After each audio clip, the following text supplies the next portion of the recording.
Watch The Immigration Experts, coming this January. At the top of the program, news about what's happening in the elections in the Philippines. Ngayon naman, news about what the Filipino Americans are doing for the election in the Philippines. Let's watch this. Habang papalapit na ang national election sa Pilipinas, puspusan naman ang mga kababayan dito sa Los Angeles sa masigasig na pag-oorganisa ng town hall meetings para sa mapayapang eleksyon. Kahit daw malayo na sa inang bayan, tungkulin pa din ang tumulong.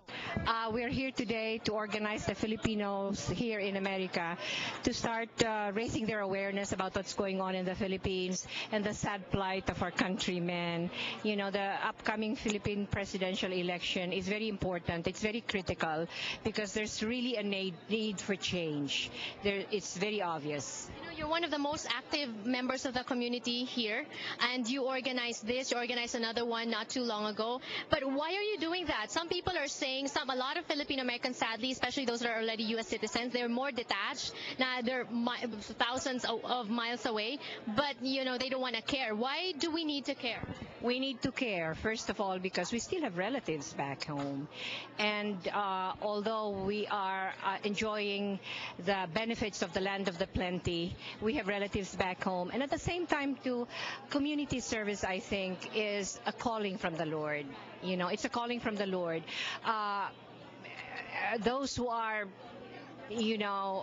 oppressed, for example, those who are suffering from corruption, from the ills of government, many things have to change, and that's why I'm involved. Ang pagpupulong ay ginanap kamakailan sa Community Hall ng Immaculate Heart of Mary Parish. Nagsimula ang gabi sa pamamagitan ng Perpetual Help Novena at isang misa.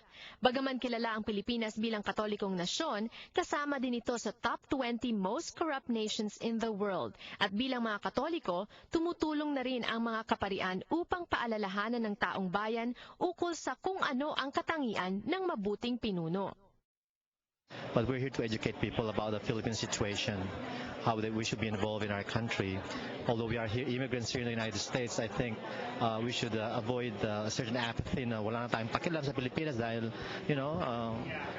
kaya mo sila, dito tayo. But I think that's wrong. We should, this is more like getting people involved and being educated into what's going on in the Philippines. Pag hindi mo alam ang nangyayari, of course, you'll be apathetic sa mga nangyayari. So our role is, of course, to educate people about the Philippine situation. And this is a social justice issue. The church speaks against any injustice, any corruption. That particular teachings are important. So it's not that we are endorsing a candidate. We're not here to endorse a candidate. We're here to educate people about justice and speak against corruption. And Father, you're not endorsing a candidate, but a lot of people listen to you as a priest. If there are 3 traits that we need to look for in the future president of the Philippines, what are those 3 traits? Well, I think a person with morals, someone who loves the country, who's not going to involve himself in any corruption, of any injustice, someone who will respect our democratic principles.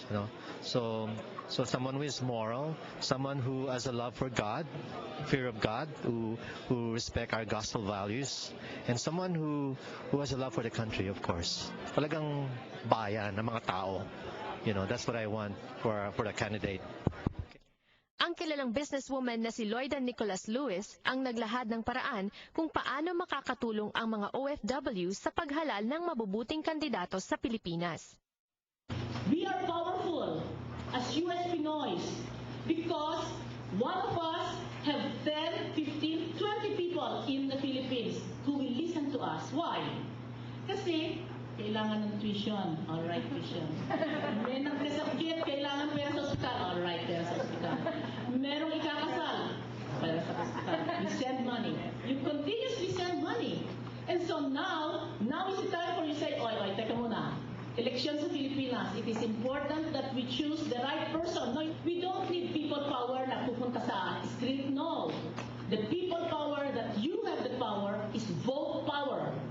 We did not all register kasi inigsaan yung ating registration period. Instead of 10 months, 9 months na tayo. So it's okay.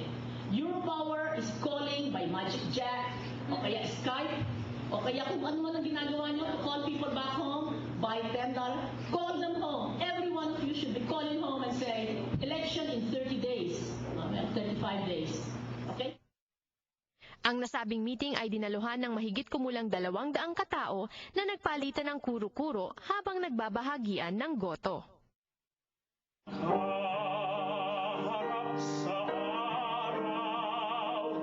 Gusto ko lang pong batiin ng happy birthday, Father Rodel Balagtas, if I'm not mistaken, April 13th. So that was yesterday. Happy birthday to you. Also, avid viewers of Kababayan LA from Oxnard who won, and Lydia Alamares. Thank you for always watching Kababayan LA. Ako naman po si Janelle So, ang inyong kababayan dito sa Los Angeles. I'll see you again tomorrow.